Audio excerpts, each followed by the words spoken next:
Halo semua, berjumpa lagi dengan saya Bung Abang di Ektek 101.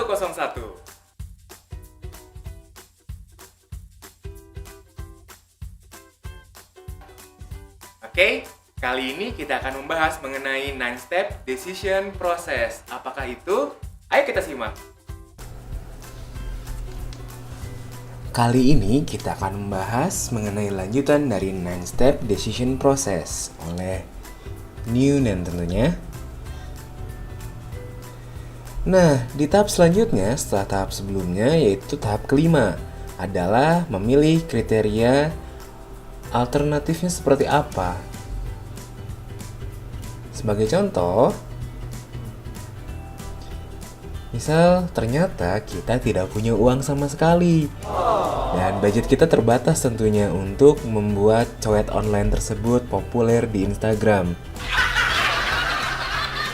Nah, lalu langkah keenam adalah membuat modelnya. Nah, inilah contoh dari model ya.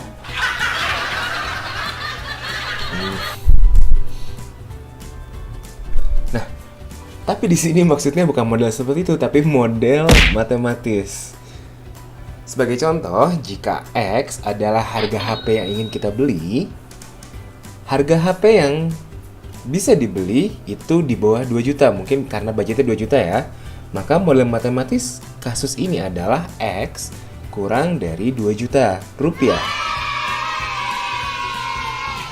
Jika Y adalah satuan piksel foto, maka kualitas piksel yang kamu inginkan dalam rangka memantau OLshop-mu adalah Y lebih besar dari 8 megapiksel sebagai contohnya. Jadi kita punya dua model matematis. Dua ya, pertama X kurang dari 2 juta dan Y lebih besar daripada 8 megapiksel. Setelah itu, maka langkah selanjutnya adalah langkah ketujuh, yaitu memprediksi setiap alternatifnya. Kita harus bisa memprediksi apakah outcomes atau keluaran dari alternatifnya. Misal kita punya 3 pilihan. Kita terapkan model matematis tersebut kepada 3 pilihan yang akan kita gunakan. Merek HP mana yang mendekati model X kurang dari 2 juta dan Y lebih besar daripada 8 megapiksel. Kira-kira seperti apa ya? Kita bisa prediksi hasilnya dari masing-masing alternatif tentunya. X kurang dari 2 juta dan Y lebih besar daripada 8 megapiksel. Sebagai contoh, alternatif pertama yaitu semisal HP Samsung. Misalkan ada tipe XXX, kita tidak bisa sebutkan tipenya ya. Dengan kameranya ternyata 6-10 megapiksel. Harganya 1,7 juta, cukup terjangkau. Lalu kita bisa buat modelnya menjadi X1 1,7 dan Y1 sama dengan 10 megapiksel. Lalu alternatif kedua itu adalah HP-nya iPhone ya. Tipenya kita tidak bisa beritahu juga karena banyak. Kameranya 6-10 megapiksel, harganya semisal 2,1 juta rupiah. Maka kita tuliskan X2 2,1 dan Y2 10 megapiksel. Lalu alternatif ketiga, HP Oppo dengan tipe tertentu dan kamera 6-10 megapiksel dengan harganya adalah 1,9 juta rupiah. Kita bisa tuliskan X3 1,9 dan Y3 10 megapiksel.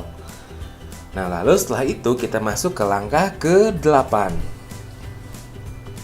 yaitu memilih alternatif terbaiknya. Kira-kira alternatif mana yang harus kita pilih?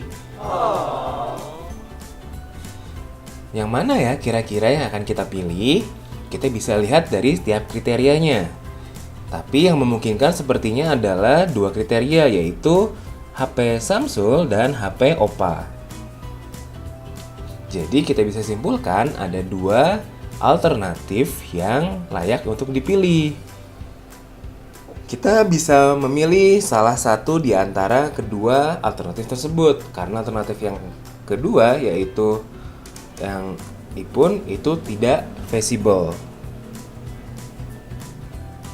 Lalu selanjutnya masuk ke tahap terakhir, yaitu tahap ke-9 adalah audit hasilnya.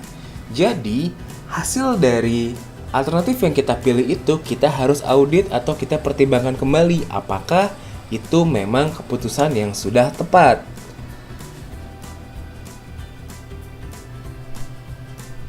Apakah model matematisnya sudah oke?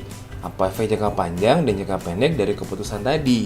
Kita harus bisa mempertimbangkan semua aspek tersebut. Semisal, kalau misalnya kita membeli HP pertama, bagaimanakah after sales-nya? Apakah baik? Ataukah tidak ada after sales? Ini tetap ya, ini asumsikan saja sebagai sebuah toko susu, bukan ya? Toko after sales service misalnya. Oke, sekian video untuk episode kali ini. Nantikan episode selanjutnya.